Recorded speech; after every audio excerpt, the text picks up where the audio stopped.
মুসলমান বাবাজিরারে আমার,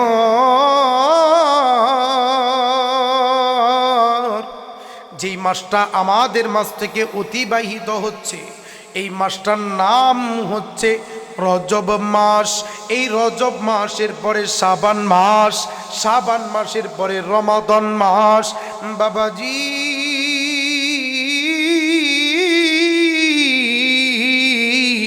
এই রজব মাসের ভিতরে আপনার আমার নবী, প্রিয় নবী, নবী রহমাতাল লিল আলামিন একটা দোয়া পড়তেন, আল্লাহুম্মা বারিক লানা ফি রজব ওয়া শাবান ওয়া বাল্লিগনা রমাদান।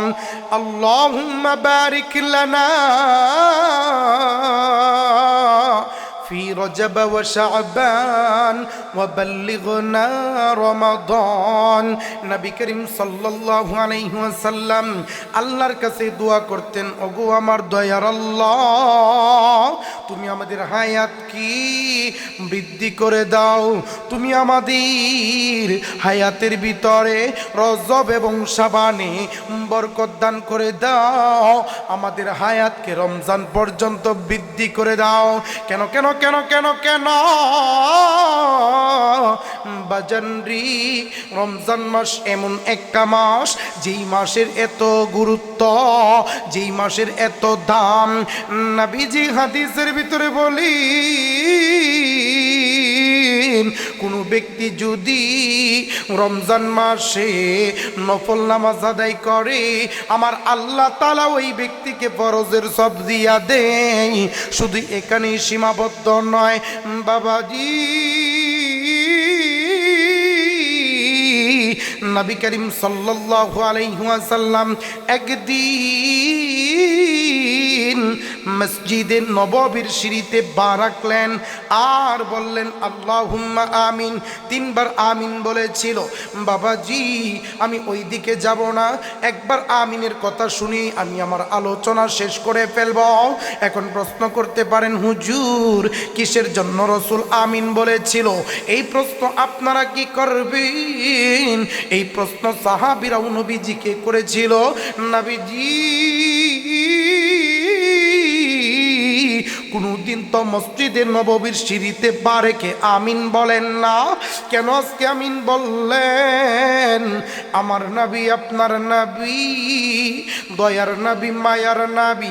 এবার সাহাবীদেরকে ডাক দে, বলে সাহাবীরা এই মাত্র জিবরাইল আমিন আমার কাছে এসেছিল। আল্লাহ রাব্বুল আলামিন জানায়া দে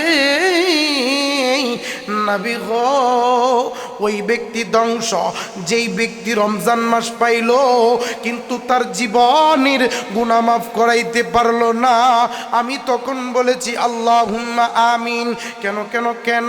বলে রমজান মাস এত একটা দামি মাস, এত গুরুত্বপূর্ণ একটা মাস, এত ফজিলতপূর্ণ একটা মাস। আমার আল্লাহ রাব্বুল আলামিন রমজান মাসে তার মুমিন বান্দাকে, তার মুমিন বান্দিকে, তার আনুগত্য বান্দা বান্দিকে আল্লাহ রাব্বুল আলামিন চিরতরে মাফ করে দেয়। আরে বাবাজি রমজানের এত গুরুত্ব কেন? রমজানের এত ফজিলত কেন? আল্লাহ বলেন শাহরু রমাদানাল্লাযী উনজিলা ফীহিল কুরআন।